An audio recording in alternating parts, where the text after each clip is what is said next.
Welcome to Morningstar Studios. Today I'm joined by Niccolò Bragazza, Associate Portfolio Manager at Morningstar Investment Management. Niccolò, thank you so much for taking the time out to speak to me. Thank you for having me. So today we are talking about China. And China's become an investment pariah with foreign investors in particular. So people are taking lots of money out of the country en masse due to geopolitical risk and tensions. So why then is Morningstar backing the country? We, first of all, are valuation-driven investors. So generally, we invest in assets that we deem as attractive from a valuation perspective. And generally, things get attractive when other investors do not want to invest in them. So that's when we carry out our research and we decide whether the investments has merit or not. Specifically for China, we believe there are 5 main reasons why we think the investment in China is worthwhile.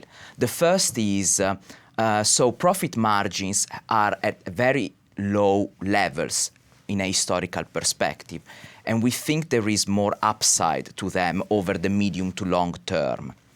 The second is the Chinese equity market at the moment has very attractive valuations. The third is there is a lot of embedded pessimism in Chinese equity valuations, and we think that this is misaligned with the underlying fundamentals of the companies. The fourth reason instead is more from a portfolio construction angle, because when you invest in Chinese equities, you tend to invest in companies with strong technological businesses, in consumer discretionary or in communication services type of businesses, and you do that at more attractive valuations compared to the US. The fifth reason, in our opinion, is the fact that although it is clear that China has gone through a very challenging macroeconomic environment, the country still retains a significant growth potential. In which sectors are you finding opportunity?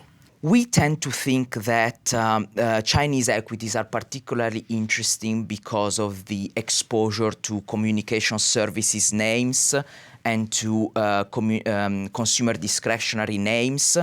Those companies have strong businesses, strong intangibles, and significant growth opportunities ahead, and they are more attractively priced than US competitors. Are you seeing any opportunities within artificial intelligence coming out of China? I think that China is definitely going to be one of the main countries for AI in the future, also because a lot of people think that the success of a nation will depend upon its implementation of artificial intelligence across its sectors and industries.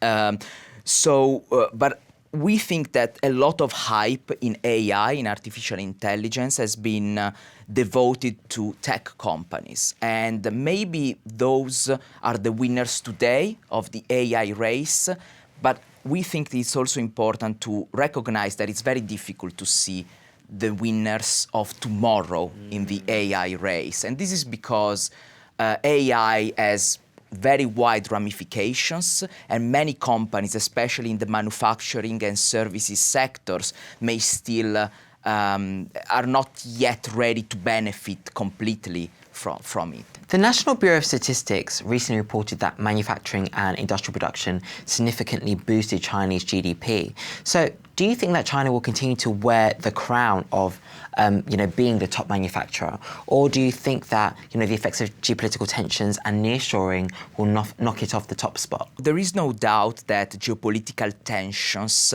have driven a wave of concerns around China and a wave of onshoring or nearshoring for many companies because of geopolitical risks. However, I think that China remains a very important trade nation. It's one of the most important trade partners for most nations across the globe.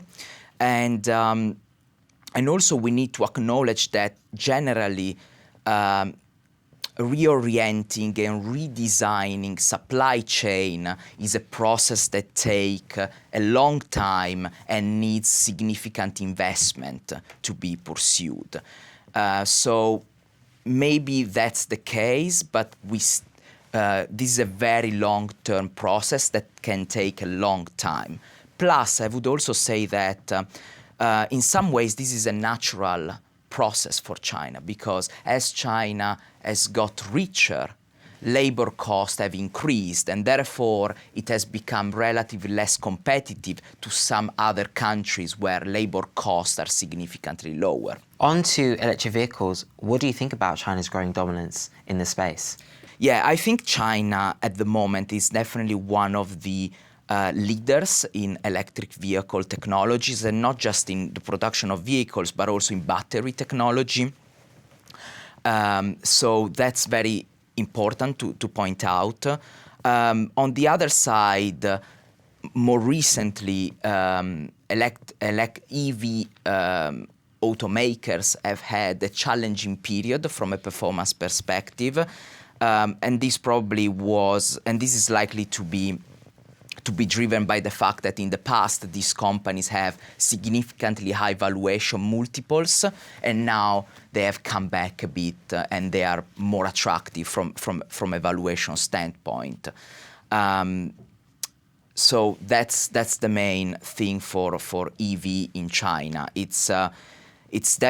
China definitely has the technology. The automakers have a lot of capacity to build their export around the world, but at the same time, we still think that within Chinese equities, we still prefer tech companies, because you still have the tech part, so the technological strength. You have businesses with high margins without the same degree of cyclicality of an automaker. Niccolò, thank you so much for taking the time out to speak to me. Thank you. This is Christopher Johnson from Morningstar UK.